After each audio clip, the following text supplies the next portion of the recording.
আল্লাহর কিতাবে আল্লাহ পাকই আমাদেরকে বলেছেন যে ওয়াইদু লাকুম মাস্তাতাতুম মিন কুওয়া, তোমরা শক্তি অর্জন করো। কি অর্জন করো? তোমরা শক্তি অর্জন করো।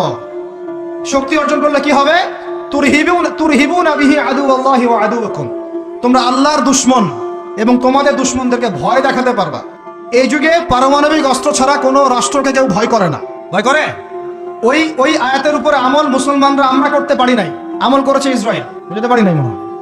এই আয়াতের উপরে আমরা আমল করতে পারিনি এখনো। আমল করেছে কারা? ও শত শত পারমাণবিক অস্ত্র তৈরি করে রেখে দিয়েছে, বাংকার তৈরি করা আছে, বাংকার, যে অচিরেই যদি সারা বিশ্ব জুড়ে একটা তৃতীয় বিশ্বযুদ্ধ লেগে যায় এবং পারমাণবিক অস্ত্র প্রয়োগ করা শুরু হয়, ও যেন বাংকারের নিচে, মাটির নিচে 100 ফিট, 200 ফিট, 300 ফিট, 500 ফিট নিচে গিয়ে লুকাতে পারে। আর আমরা এখন কিসে পড়ে আছি জানেন? আলুর মধ্যে আল্লাহ নাম পাওয়া গেছে, গরুর কলিজায় কালিমা পাওয়া গেছে। আমরা এখানে পড়ে আছি ভাই। মন খারাপ করতেছেন নাকি?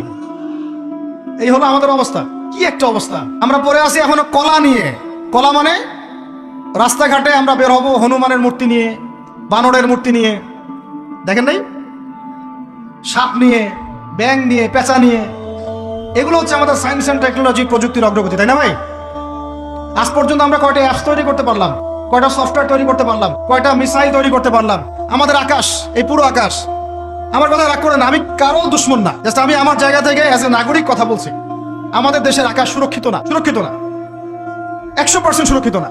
আপনাদের কোনো খবরই নাই। আর ইসরায়েলের আকাশ, আপনি মারবেন কোনো মিসাইল, ওর আয়রন ডোম রেডি করে রাখছে, আকাশেই আপনার মিসাইল ধ্বংস করে রেখে দিবে। যে কাজগুলো আমাদের করা দরকার, আল্লাহ পাক আমাদেরকে করতে বলছেন এই কিতাবের মধ্যে, যে তোমরা ওয়াইদু লাকুম মাস্তাতাতুম মিন কুওয়া, সাধ্যমতো শক্তি অর্জন করো তোমরা। কাদেরকে বলছেন? আমাদের হিন্দু ভাইদেরকে, ইহুদিদেরকে, খ্রিস্টানদেরকে, বৌদ্ধদেরকে। কিন্তু পুরো বিশ্বের হিন্দু ভাইরা, বৌদ্ধরা, ভাই বলছি আমি, আদম সন্তান তো তারা নাকি, ওই সেন্সে বলছি আর কি। হিন্দু সম্প্রদায়, বৌদ্ধ সম্প্রদায়, চাইনিজদের বৌদ্ধ সম্প্রদায়, রাশিয়ান আমেরিকান ন্যাটোদের খ্রিস্টান সম্প্রদায়, ইহুদি সম্প্রদায়, ওরা সবাই এই আয়াতের উপর আমল করে দেখিয়ে দিয়েছে। আর আমরা বললাম পড়ে আছি কিসে ভাই? ওই যে মিনটা জোরে হবে, নাচতে হবে। হাতটা আমি এখানে বাঁধবো না, এখানে বাঁধবো না, এইখানে বাঁধবো না, এইখানে বাঁধবো। আর কিছু মানুষের ওয়াজের টপিক এইগুলা, ওয়াজের টপিক এইগুলা, মানে ইখতিলাফি মাসআলাগুলোকে নিয়ে বাহাস করতে চায়। আরে ভাই, যেগুলাতে ইখতিলাফ আছে মাসআলায়, সেগুলো নিয়ে তো বাহাস হয় না। এটা তো ইখতিলাফি মাসআলা, ফিকহি ইখতিলাফি মাসআলা। এটারও দলিল আছে, দেখা যাবে এটারও দলিল আছে। কোনোটার খুব বেশি শক্ত, কোনোটার একটু কম, কোনোটা একটু জয়ীফ, কোনোটা একটু জাল, কোনোটা হাসান, কোনোটা মুতাওয়াতির পর্যায়ে, এরকমই হবে হয়তো। আমরা পড়ে আছি এইখানে। কিছু মানুষকে আমার এটা বুঝতে 10 বছর লাগছে। কিছু মানুষকে সমাজে লেলিয়ে দেওয়া হয়েছে, লাগিয়ে দেওয়া হয়েছে বাংলাদেশের মুসলমানকে এগুলোতে ব্যস্ত রাখার জন্য। তোমাদের চোখ খুলো, তোমরা তোমাদের আকলের দরজা খুলো। যুবক ভাইরা, তোমরা চোখ খুলো, কলবের দরজা খুলো। বড়রা আপনারা চোখ খুলেন। এদেরকে লাগিয়ে দেওয়া হয়েছে মুসলমানদের মধ্যে এই সিলি বিষয়গুলোকে নিয়ে দ্বন্দ্ব সৃষ্টি করার জন্য।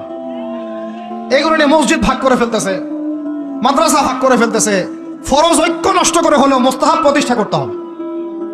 ফরজ ঐক্য নষ্ট করে হলেও মুস্তাহাব প্রতিষ্ঠা করতে চাচ্ছে। কি একটা অবস্থা বলেন! ইন্না লিল্লাহি ওয়া ইন্না ইলাইহি রাজিউন।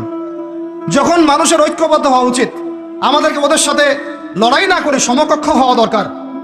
যে শক্তিতে, অর্থনীতিতে, সমরনীতিতে, সব দিক থেকে আমরা সমমানের, ওরা আমাদের দিকে চোখ রাখাতে পারবে না, এগুলো নিয়ে ভাবা দরকার। আমরা পড়ে আসি এখন এগুলো নিয়ে। এদিকে অর্থনীতিতে সুদ খাচ্ছি দিব্যি, আল্লাহর আইন একটাও বাস্তবায়ন করতে পারতেছি না আমরা। ঐক্য বিনষ্ট হয়ে যাচ্ছে। ওলামায়ে কেরামের সংখ্যা কম, এই চেয়ারে বসার মানুষদের সংখ্যা কম। আমাদেরকে এখন বসতে হয়, আমরা আল্লাহর কাছে কান্নাকাটি করি, যেটা কি হচ্ছে? আমি কি নিয়ামত পাচ্ছি না ফিতনায় পড়ে আছি? আমি কি আল্লাহ নিয়ামত প্রাপ্ত বান্দা না ফিতনায় নিপতিত হলাম? স্টেজ ভর্তি ওলামায়ে কেরাম বসে থাকেন, বড় বড় মুহাক্কিক আলেমরা, আমাকে কথা বলতে হচ্ছে। আমি নাদান নগণ্য বান্দা, তাহলে আমি কি ফিতনায় পড়ে আছি না আল্লাহ পাক আমাকে নিয়ামত দিয়েছেন? এটাই ভাবতে কুলকিনাটা পাচ্ছি না আমরা। এই চেয়ারগুলোতে আপনাদেরকে বসতে হবে না? শুধু কি আলেম ওলামারই দায়িত্ব পালন করবেন? আপনাদেরকে পড়াশোনা করতে হবে না? আলেম তৈরি করতে হবে না? শিক্ষা নিচ্ছেন, প্রথমেই বললাম 20 বছর পড়তেছেন, কোরআনের বালাই নাই, হাদিসের বালাই নাই, নৈতিকতার বালাই নাই, মেয়েদের সাথে ফ্রি মিক্সিং, অ্যাফেয়ার্স, হারাম relation, PUBG, free fire, TikTok, এগুলাই।